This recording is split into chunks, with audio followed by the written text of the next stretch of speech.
বন্ধুরা, আমরা সবসময় চাই এমন একটা প্যাক হওয়া যে প্যাকটা ব্যবহার করে আমাদের স্কিনটা পুরো ফর্সা উজ্জ্বল ধবধবে হবে, স্কিনটা টান হবে, আর মুখের মধ্যে দাগ স্পট, সানস্ট্যান, সানবার্ন বা মেচেদার দাগ যাই থাক সেগুলো দূর হবে।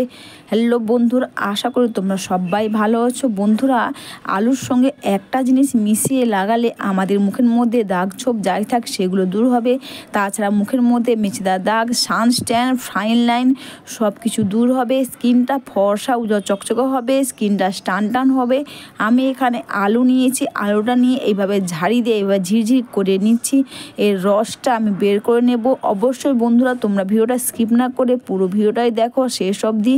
তো দেখো আমি এইভাবে আলুটা ঝিরঝির করে নিয়েছি, এরপর আমি রসটা আমি বের করে নেব। বন্ধুরা, আলু কিন্তু আমাদের মুখের মধ্যে বা শরীরে আমরা যদি আলুর রস ব্যবহার করি, কোনো কালো দাগ বা মেচেদার দাগ বা স্ট্যান পড়েছে, স্কিনটা খারাপ হয়ে গেছে, যদি আমরা আলুর রস লাগাতে পারি দাগ ছোপ তো দূর হবে। আর এখানে দিচ্ছি, দেখো আমি আলুর রসটা বের করে নিয়েছি, এখানে দিচ্ছি চালের গুঁড়ো। হ্যাঁ বন্ধুরা, তোমরা তো সবাই জানো চালের গুঁড়ো আমাদের স্কিনের জন্য কতটা উপযোগী। তো চালের গুঁড়ো দিচ্ছি, আর এখানে দিচ্ছি মধু। মধু তো তোমরা সবাই জানো, মধু আমাদের স্কিনের মধ্যে ব্রণ থাকে, ব্রণ দাগ ভালো করতে এবং স্কিনটা টান করতে। এরপর কিন্তু আমি এতে লেবুর রস দিয়েছি। বন্ধুরা দেখবে অনেকের সেনসিটিভ স্কিন, তাদের লেবুর রস শ্যুট করে না।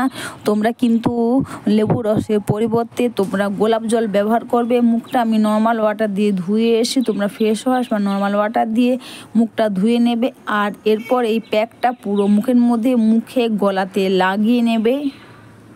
বন্ধুরা, আলুর রসের সঙ্গে যদি চালের গুঁড়ো, মধু আর লেবুর এই প্যাকটা তোমরা করতে পারো, তোমাদের মুখের মধ্যে দাগ ছোপ, সানস্ট্যান, সানবার্ন যাই থাক না কেন সেগুলো দূর হবে। আর স্কিনটা দেখবে ফর্সা উজ্জ্বল ধবধবে হবে, স্কিনটা টান হবে।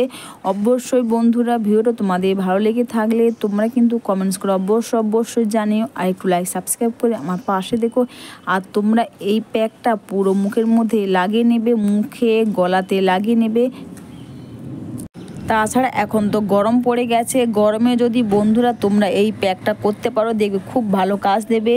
এরপর কিন্তু তোমরা এইভাবে আলতোভাবে মাসাজ করবে। তোমরা কিন্তু কখনো ঘষে মাসাজ করবে না, যেহেতু এতে চালের গুঁড়ো দেওয়া আছে। তো তোমরা একটু আলতোভাবে স্কিনটাকে মাসাজ করবে। আর এটা মাসাজ করে নিয়ে তোমরা এইভাবে 10 থেকে 15 মিনিট তোমরা রেখে দেবে। এটা কিন্তু এই প্যাকটা কিন্তু বন্ধুরা তোমরা সপ্তাহে 2 বার করতে পারবে। আর 10 বা 15 মিনিট পর তোমরা কিন্তু ভিজে টাওয়াল দিয়ে মুখটা ক্লিন করে নেবে। আর এরপর কিন্তু বন্ধুরা ক্লিন করে নেওয়ার পর কিন্তু তোমরা যে ময়শ্চারাইজার ব্যবহার করো, তোমরা সেই ময়শ্চারাইজারটা মুখের মধ্যে লাগিয়ে নেবে। অবশ্যই বন্ধুরা, ভিডিওটা তোমাদের ভালো লেগে থাকলে তোমরা কিন্তু কমেন্টস করে অবশ্যই জানিও। আর তোমরাও বাড়িতে বসে আলুর রসের সঙ্গে তোমরা এই প্যাকটা করো, দেখবে বন্ধুরা খুব ভালো কাজ দেবে।